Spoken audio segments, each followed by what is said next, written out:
আদায় করতে হবে। 3 নম্বর আল্লাহ তাআলা বলেন আল্লাযীনা হুম লিল-লাগwi মু'রিদুন, যারা অসাধারণাত্মক ক্রিয়া করে কথাবার্তা বিরত থাকা, কথাবার্তা বলা থেকে বিরত থাকে। মুমিনের 3 নম্বর যে গুণাগুণ আছে, যারা আশার কথা বলে না, ফালতু কথা বলে না, মানুষকে গালি দেয় না, মানুষের বড় কথা বলে না। এটা বলছে কথা আল্লাহ বলছে আল্লাহ বলছে মুমিনের সকল 3 নম্বর গুণাগুণ, ওই ব্যক্তি ফাও কথা বলে না, ফাও সময় নষ্ট করে না, মানুষের পেছনে সমালোচনা করে না, বিপদ করে না, ফাও মানুষের গালি দেয় না এবং মানুষের সবসময় উপকার করার চেষ্টা করে, তার ব্যবহারটা ভালো হয়। আর আমাদের এমন মুসলমান আছে কিছু বললেই রেগে যায়, আসলে আমার মুসলমান বলে শুনবে না, হয়তো ফক করে রেগে যায়, এমন আছে পুকুরি মজুর ফট করে কাটকা হলো, এমন মুসলমান আছে।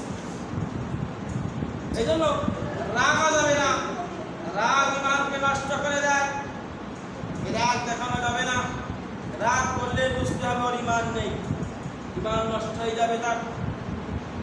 রাগ, আমি যখন রেগে যাব, আমি মোবাইল আসার মনে করতে হবে কাজ কথা বলে এদিকে চলে ফেলবে, আমি এখন রাগ হয়ে গেল, এটা আসার মারলাম ভেঙে গেল, কোথায় গেল কাজ কার কোথায় বলে কথা বলেন না কেন, তাহলে আমার কোথায় তো বলে, তাহলে ইমান কি নষ্ট হচ্ছে না? রাগ করা যাবে না, মানুষের সাথে ভালো ব্যবহার করতে, বসার কথা বলা যাবে না। অনেক কাছে গালি দেয়, আসে না মুসলমান গালি দেয়, ও সারা জীবন নামাজ পড়লেও নামাজ হবে না, কারণ ও তো মুমিনের গুণাগুণের মধ্যে পড়েই না। মানুষের বড় বড় কথা বলবেন, তিনি শুনে না জানলাম না শুনলাম না, বড় কথা বলে দিয়ে অনেক এখন ক্ষমতার দাবর দেখায়, আমি ক্ষমতায় আসছি এখন আমি বড় বড় কথা বলবো।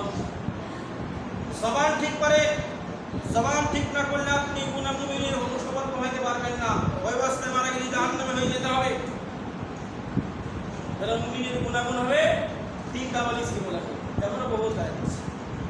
তাহলে এই 3টা গুণাগুণ যদি আমরা এখনো ঠিক করতে পারি, যদি আমার আপনার মধ্যে থাকে, এগুলো 1 নম্বর বিশ্বাস, 3 নম্বর বলেছে নিজের নামাজের মধ্যে নম্র ভদ্রতা বিনয় থাকবে, 3 নম্বর বসার কথাবার্তা বলা যাবে না, মানুষকে গালি দেওয়া যাবে না, মানুষকে ক্ষতি করা যাবে না, ভালো ব্যবহার করতে হবে, মানুষের সব উপকার করতে হবে।